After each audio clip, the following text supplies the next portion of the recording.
Good afternoon, everybody. And like I promised, here I am back again with a video.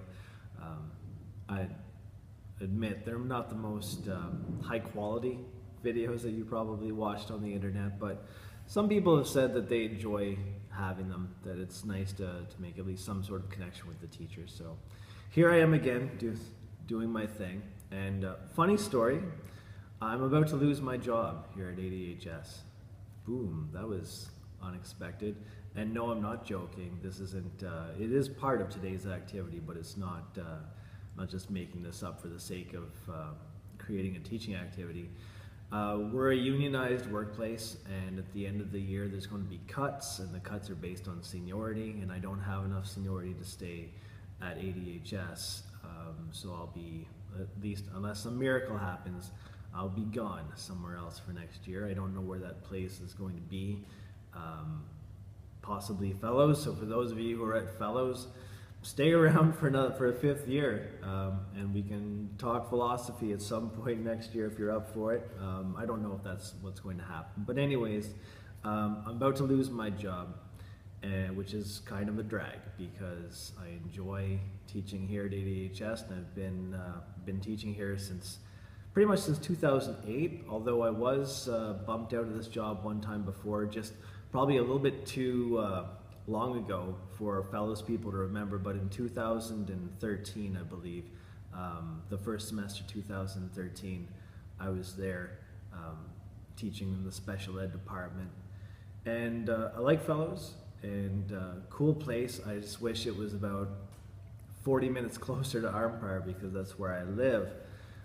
So whenever you're faced with, I'm not, I guess I am kind of complaining, but I don't mean to complain because we all get dealt our slings and arrows. For those of you who've read Hamlet, you'll remember that. We all get our slings and arrows tossed at us from time to time, and I'm sure that everybody in the class has had, been dealt a bad hand at some point in their life, and so the question, what should you do about it? Obviously, whenever you're dealt a tough hand, one thought that reasonably crosses your mind probably is, well, maybe I'll just give up, right? So should I just give up from teaching? This is the newest lesson is going to be a discussion where you're going to be approaching this question. And I've gone into a little bit more detail about the situation in writing, so you get to analyze it a little bit and you get to approach it from one of four perspectives. You're going to be looking, or five, I guess, hedonism, Aristotelianism, Thomism, Buddhism, and Stoicism. So these are new perspectives. I mean, this is nothing new for you guys. You've been learning all about different philosophical perspectives, and you've been answering questions or responding to situations from those perspectives for both units now. So this isn't new to you. The only new thing is you have to learn what these perspectives are. So, but I'm getting ahead of myself a little bit. I'm going to get down to that later on. Let me take a step back.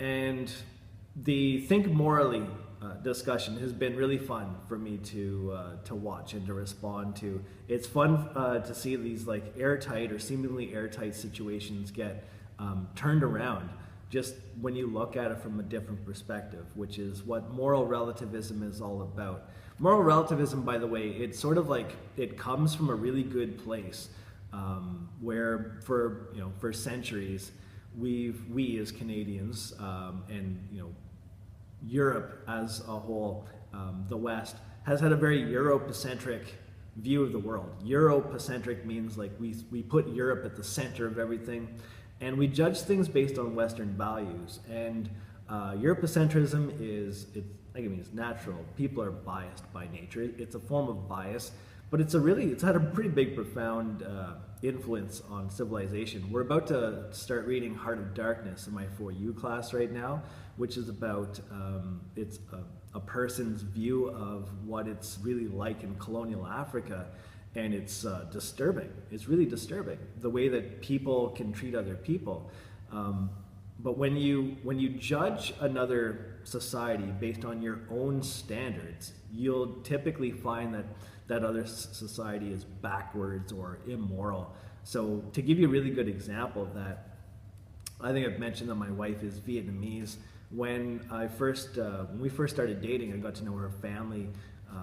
What I noticed was that there were so many things that I didn't really like understand about Vietnam and the way that things are done in Vietnam. Like, for example, they're a Confucianist society, so you don't question your elders, even if it's like clear that they're wrong. You still don't question them.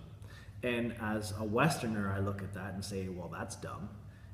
People should be, I'm going back to my roots with Socrates.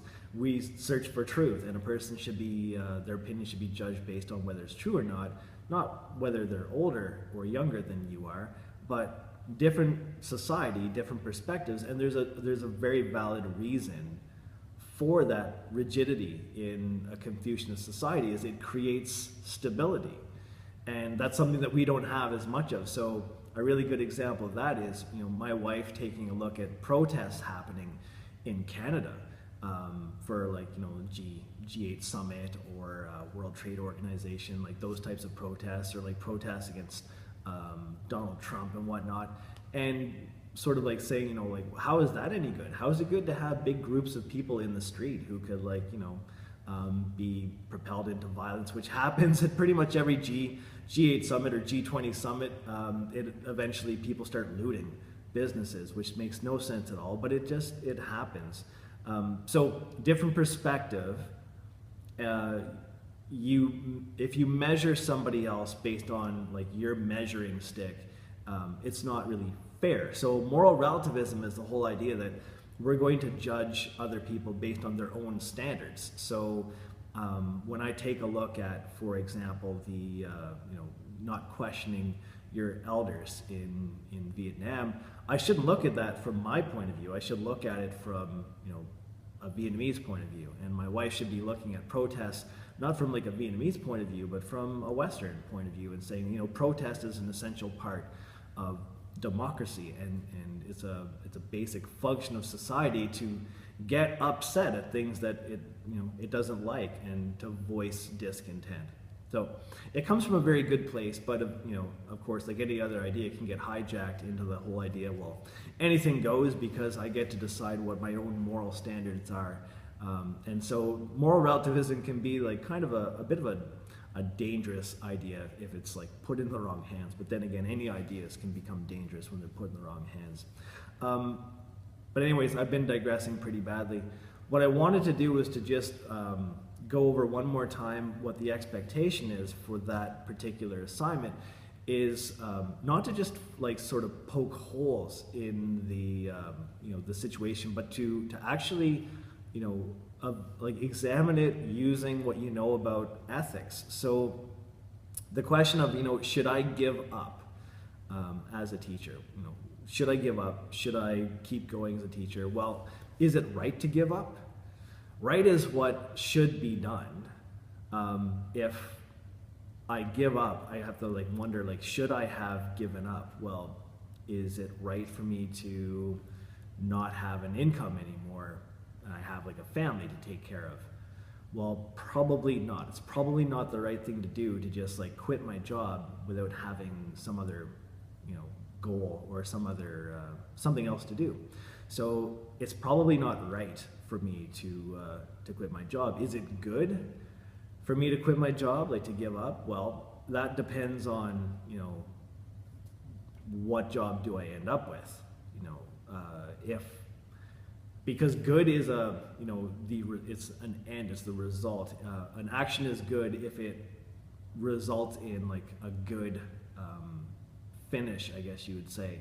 So if I gave up my teaching job and I pursue like what my real passion is I've always wanted to be a writer. So let's say that I give up teaching and I start working on that novel that's sort of like been sitting there in rough form, and I publish it and it's popular and I'm successful, then it will turn out to have been a good decision.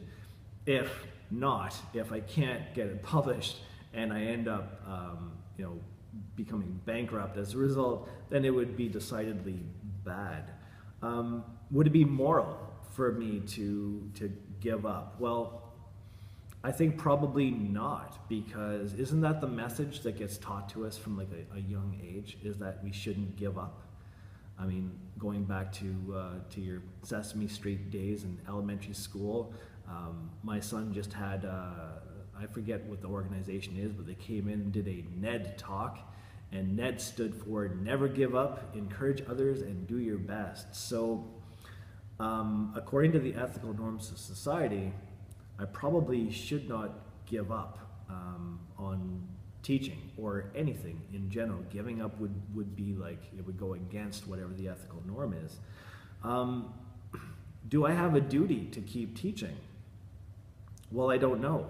A duty means like I have to do right based on the moral community. So if you're my moral community, like you as students, I think that I definitely have an obligation to finish teaching this year. Like I shouldn't quit now, because if I just quit in the middle of your course, and then they have to bring in a new teacher, and the new teacher has a new teaching style, maybe a new marking style, maybe doesn't know where to pick up from where I left off.